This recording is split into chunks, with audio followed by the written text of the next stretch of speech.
I've been running for like over 30 years, so it's been a sort of a love of just running, and I think I've just taken it further sort of over the last probably 10-15 years, taking it from just like 5Ks and cross countries to actually doing the full spectrum from 5K, 10K, half marathon to marathon.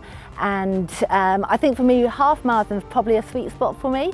And for this year, I'm going to focus on doing hopefully some really sharp half marathons. If it's a hard run, I like to run about 11 o'clock in the morning. That allows me to have breakfast, just digest it, and then just feel ready to go. So that would be a hard run at about 11 o'clock. And then if I was doing an easy run, quite often I like to do that just a little bit earlier, maybe 9 or 10 o'clock in the morning. Oh, Shane I've known for quite a long time now, must be coming up for 10 years. Shane lives local to me in one of the villages in Pangbourne, which is lovely. So not only was I introduced to him by my coach and have had coaching sessions with him, I get all those nice informal tips from Shane as well with regards to when we meet in a coffee shop. I've actually found some of the informal tips have just been really nice to embed. So just before New York, for example, I remember meeting Shane, and it was just some tips with regards to my classics, with regards to making sure that my arm swing is really nicely positioned, making sure that I'm thinking about how my foot lands from the start, and just that general efficiency for how I'm running. And for me, it's great to have a session with Shane, but actually it's all those informal little moments when we get to catch up as well, which really does embed the learnings. I think actually it's the running for me. That's where my real heart is. So when I'm thinking about doing a triathlon, for me, the swim and the bike are great, but it's always the run which is really special. So for me, my running comes first.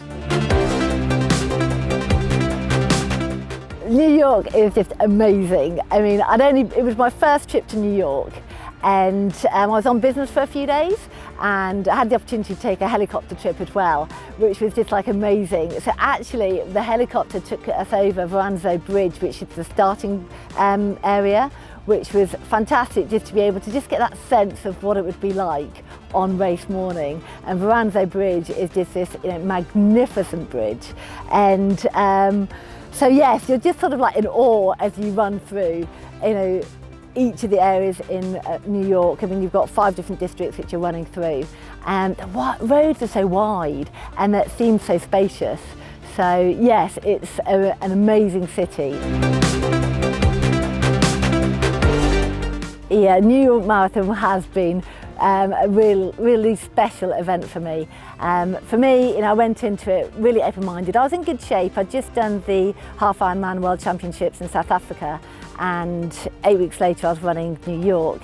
So not a huge amount of specific preparation, but just the thought of running New York and to come first in my age group was fantastic. I didn't quite make sub 3, it was 3:01, but for me that was still an amazing achievement. And I didn't actually know till about 2 hours after. I thought that it was a reasonable result. I would have liked to have gone sub 3, but to come first just shows how tough it is in New York. The hills are immense. Oh my goodness me. I don't think, however much you think about the course profile, you realise that the last 5K going into Central Park, it takes a lot out of you. And people, even like 11 o'clock at night are being swept up off Central Park. It's just such a long day for some people. So to get round and to come first, I was really delighted. The crowds are not as deep as London. I mean, in London, as we know, they're like 10, 12 deep in places, which is just fantastic. But New York is really well supported. And what was really nice, I wasn't expecting it, but I work for a business which has an office in New York, and a couple of people went out to support too. So in Brooklyn, there was some support for me, which was just a really nice touch. And I felt it was a really well supported race.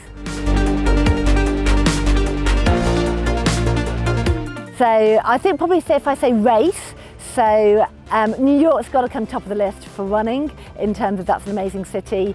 London Marathon, amazing city.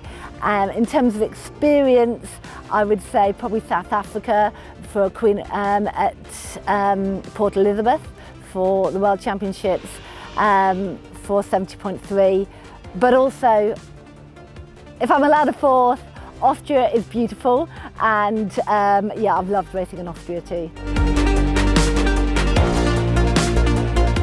Yeah, my top tips for people learning to run using Shane's methodology would certainly be around how your foot falls with regards to a tripod foot landing, and I really do think that's the heart of getting your running right. Your left foot, your right foot landing seamlessly mid-foot makes a tremendous difference, and also thinking not only your efficiency but also injury prevention. So for me, it's about just reinforcing all those good practices, and as you get older, it's all about marginal gains, and things change. And I'm just coming back from a foot injury. I've been in a boot, and the dreaded boot as I call it, and so it's really important for me that I make sure that as I go back, I'm relearning how to land my foot properly and making sure that I'm thinking about how I work efficiently. And the best way to capture that is somebody independently to be able to watch you. He videos me, we use Coach's Eye to look at how my movement is, and for me I find that's really important, so I can take that away, I can visualise it when I'm on my next run.